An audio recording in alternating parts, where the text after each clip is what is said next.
Hello YouTube, welcome back to another video. I'm your host Ryan, or That Dad Who Games, and today we are looking at the keybinds from Battlefield 6 RedSec.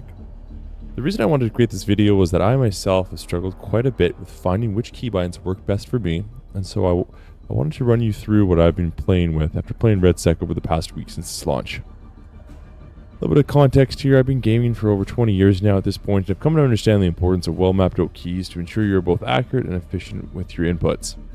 With a game like Battlefield, there are a lot of different gadgets and accessories that you can interact with, which makes your keybinds that much more tricky to optimize.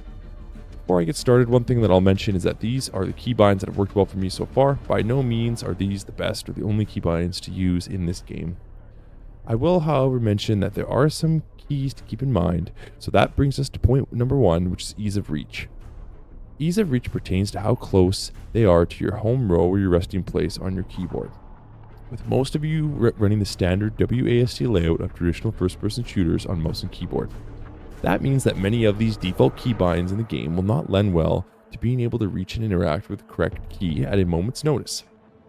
Let's first start by looking at the infantry and passenger keybinds.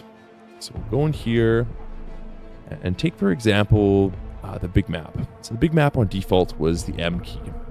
If I have to press the M key and I take a look at my standard keyboard, that's a far reach.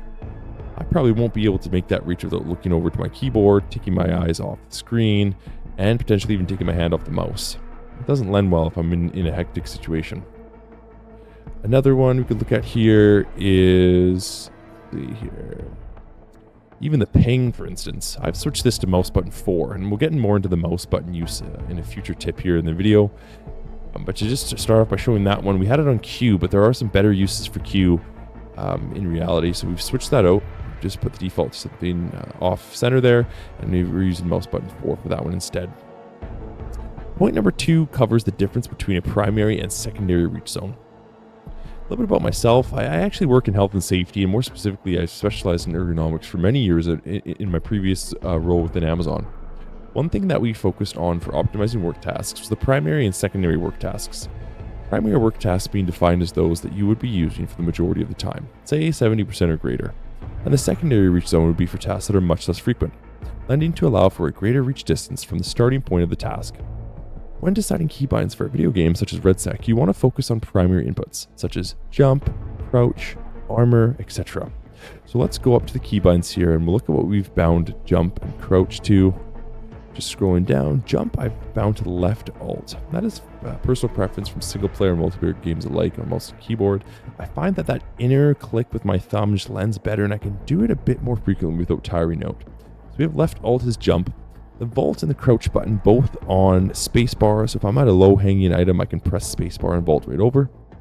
And then the same with the crouch. It's right there for me to use. My thumb is usually resting on the spacebar. In summary, the secondary reach zone may be reserved for keys that are used much less often, such as weapon upgrade or kill streaks.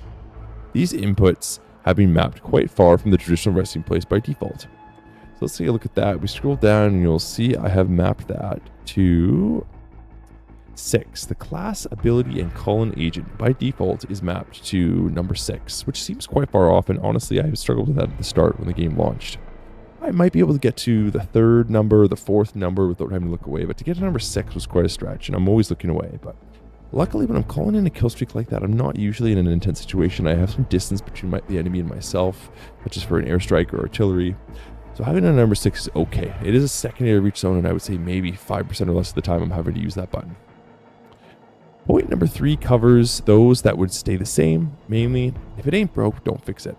Movement, aiming, shooting, scoping in, steadying your aim, all these I've kept the same.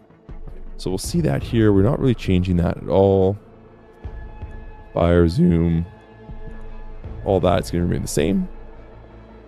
I wouldn't spend too much time stressing over what is assigned to these keys, but just make sure that the bind feels smooth and comfortable to your reach. One bonus tip I have here is utilizing the buttons on your mouse for comm tools, such as push to talk and mapping. I have leveraged these in-game in the past, which has been a lifesaver, especially since you can realize accuracy well in chaotic situations. If you need to ping an enemy while you're being chased down, you can definitely do that. So I have changed the ping, as mentioned before, to mouse button 4. There it is here, mouse button 4. I'm looking at push to talk. I'll just come back to here. We'll go down to audio. You'll scroll down. you'll see push to talk. He's on mouse button 5. Okay, so making sure that you have those bound to something easy to grab is definitely important. All right, so that closes out the Keybind tutorial for Battlefield 6 RedSec. Hope you enjoy the tips and how I've been playing since launch.